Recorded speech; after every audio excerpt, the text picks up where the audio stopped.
Presiden ini kelihatannya sudah mulai sampai tahapan acceptance ya, kalau kita melihat suatu five grief of yang di teorinya Kabr and Bush itu yang soal yang apa kita lihat ada denial, anger, bargain, kemudian yaitu sekarang tahap tertinggi.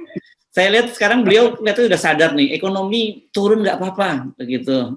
Yang penting juga asal pandeminya juga turun gitu.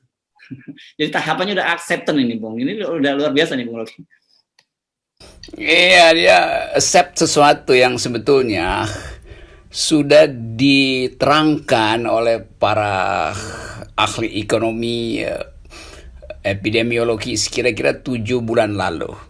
Kan itu yang diterangkan oleh para ekonom kan, bahwa ekonom non pemerintah ya, dan epidemiologis non pemerintah, bahwa ya udah terima aja bahwa ekonomi kita akan memburuk kalau APBN dipakai untuk menangani pandemi. Jadi pemerintah nggak mau dengar itu kan. Jadi keterangan acceptance-nya Pak Jokowi ini terlambat 7 bulan itu. Itu sama seperti kalau saya suka paling suka tuh acaranya Bolot Mali sama Sule itu. Jadi udah terangkan berkali-kali pada si Bolotnya pahamnya tuh belakangan tuh. Karena yang pendengarannya nggak nyampe kan. Dia nggak bisa olah konsep itu. Itu sebetulnya kita bisa sebut ini pemerintah mengalami Bolot sindrom itu buat menambahkan keterangan itu. Nah, yang terlihat sebetulnya pemerintah berupaya untuk cari cara supaya rakyat masih bisa dikondisikan agar supaya tahan terhadap ekonomi. Padahal kalkulasi bahkan Pak JK udah bilang, ya udah itu cuman mungkin kalau ekonomi ditahan dulu, jangan terus-menerus dipaksa growth-nya.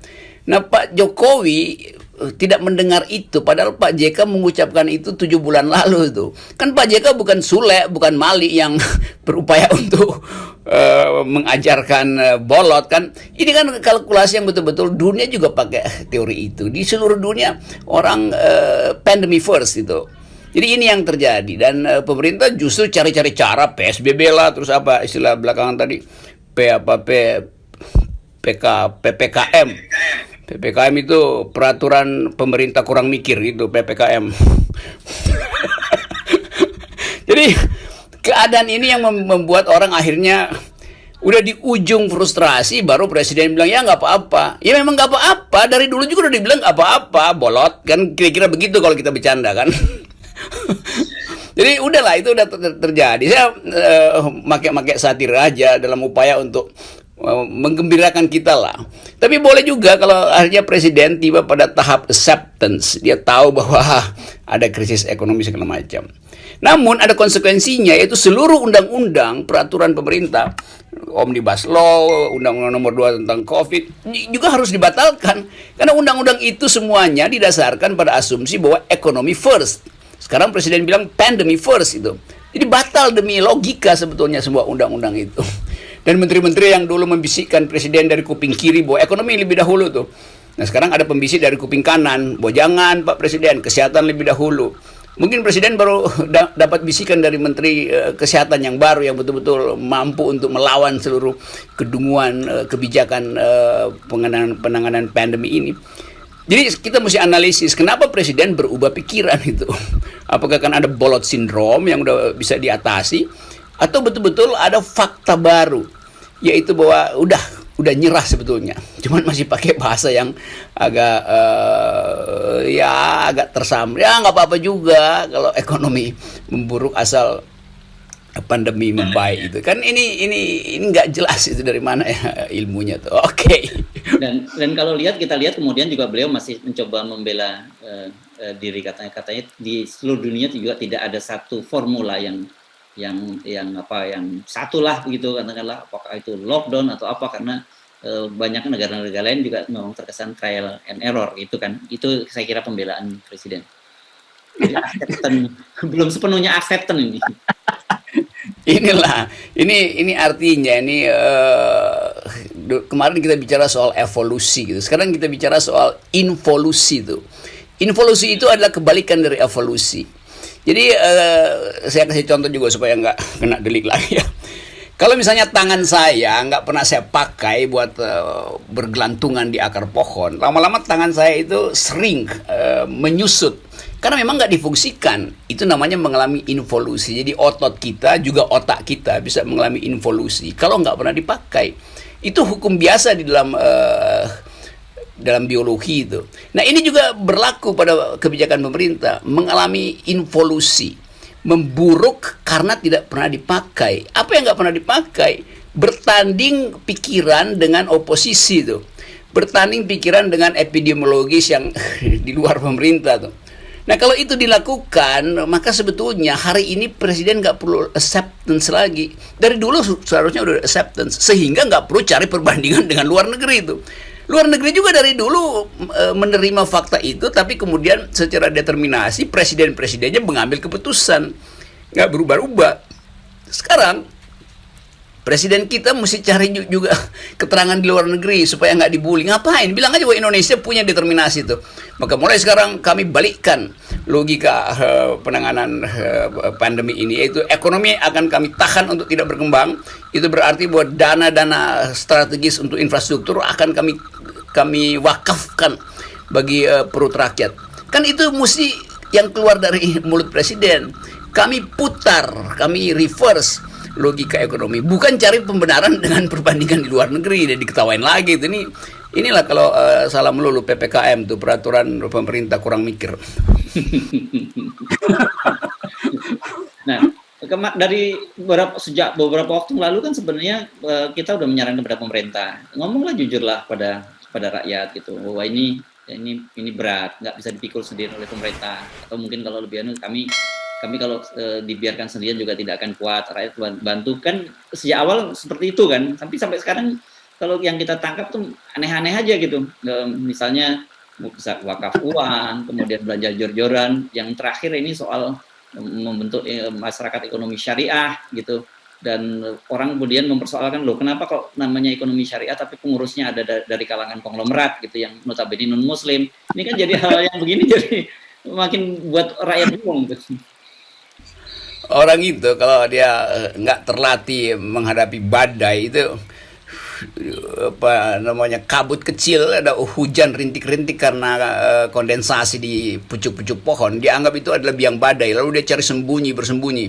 Padahal sebetulnya hal yang sederhana itu, membedakan mana badai dan mana rintik-rintik embun. Sama-sama gelap, tapi badai itu punya potensi untuk merusak ekologi. Kalau cuma rintik-rintik itu ya udah kita terima aja itu sebagai justru kenikmatan jalan di hutan. Nah, presiden nggak bisa bedain itu tuh, sehingga kadang-kala dia dibisikin oleh menteri A badai, padahal sebenarnya rintik-rintik. Yang sana bilang rintik-rintik, padahal sebetulnya udah badai itu. Itu sebabnya kalau presiden itu tidak punya kapasitas untuk mengevaluasi kebijakan berdasarkan kapasitas dia untuk menentukan determinasi, maka begini kekacauan.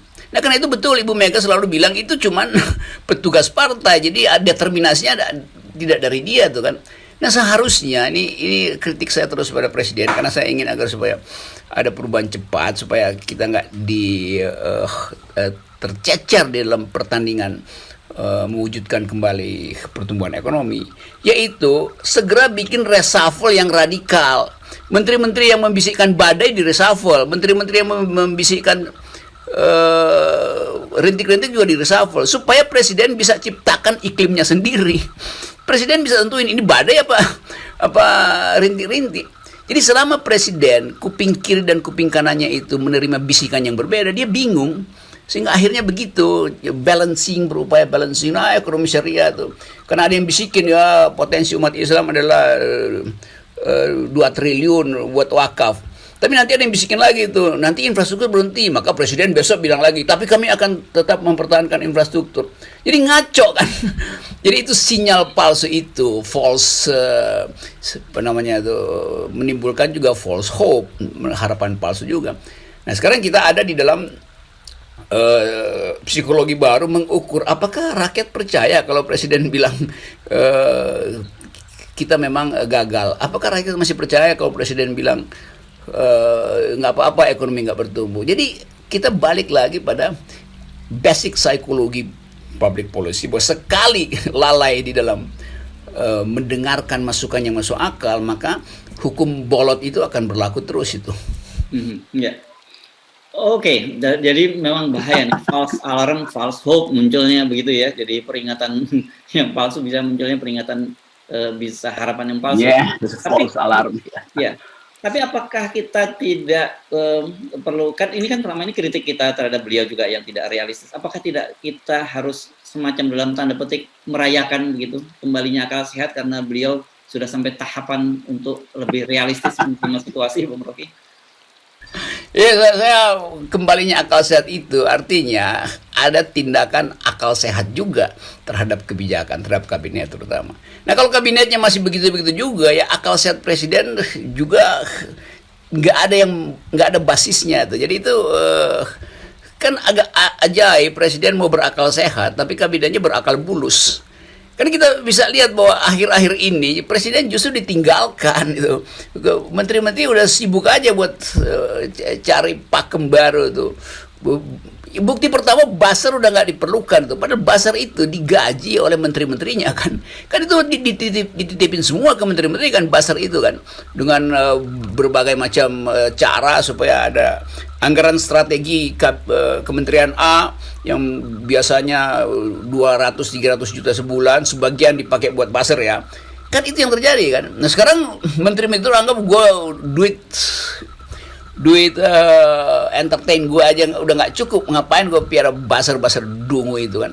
Jadi kelihatannya ini memang udah ambruk, legitimasi udah ambruk sehingga terbaca dari ucapan presiden seolah-olah minta dukung saya dong kalangan Muslim, dukung saya kelas menengah, belanjalah kalian tuh, macam-macam sinyal tuh. Nanti saya akan hukum basar-basar yang dungu itu tuh. Ya, tapi udah terlanjur. Jadi keadaan ini nggak bisa lagi dibalikkan kecuali ada satu betul-betul bukan lagi evolusi tapi revolusi di dalam struktur kabinet itu. Nah saya khawatir nanti, bukan saya khawatir sebenarnya, saya membayangkan ada sikap masuk akal sehat justru dari 2-3 menteri yang kemudian mengatakan saya mundurkan diri karena presiden mengatakan kami gagal, oleh karena itu saya sebagai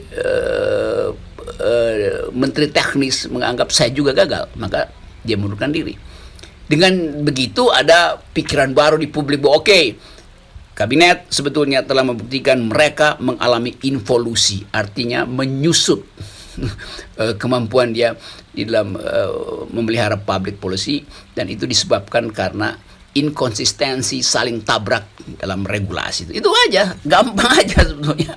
Saya agak meragukan itu ada semacam keberanian semacam gitu yang terjadi. Ini malah ada partai-partai yang masih pengen antri masuk kabinet gitu, jadi boro-boro menterinya resign. Ya itu apa namanya itu sebetulnya potensi korupsi terakhir yang ditunggu di ujung itu. Ya memang ada ini penunggang-penunggang yang ingin memanfaatkan injury time untuk ngambil poin gitu kan, dengan pakai apa namanya alat pacu baru, misalnya itu injury time dipakai buat nenggak obat penguat itu. Nah korupsi itu selalu diintai justru oleh mereka yang menganggap saya belum kebagian, karena itu kesempatan terakhir harus saya ambil.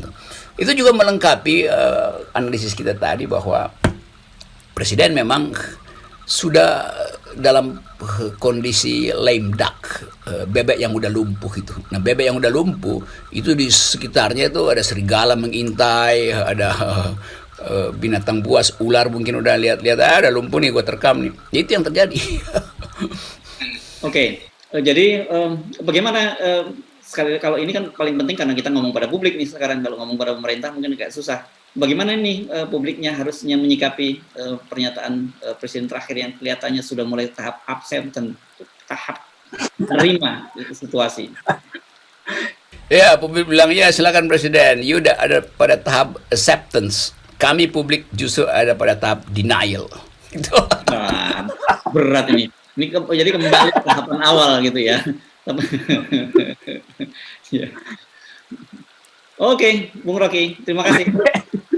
Ya, tetap jaga jarak, pakai masker. Kita bisa lindungi diri sendiri dengan disiplin.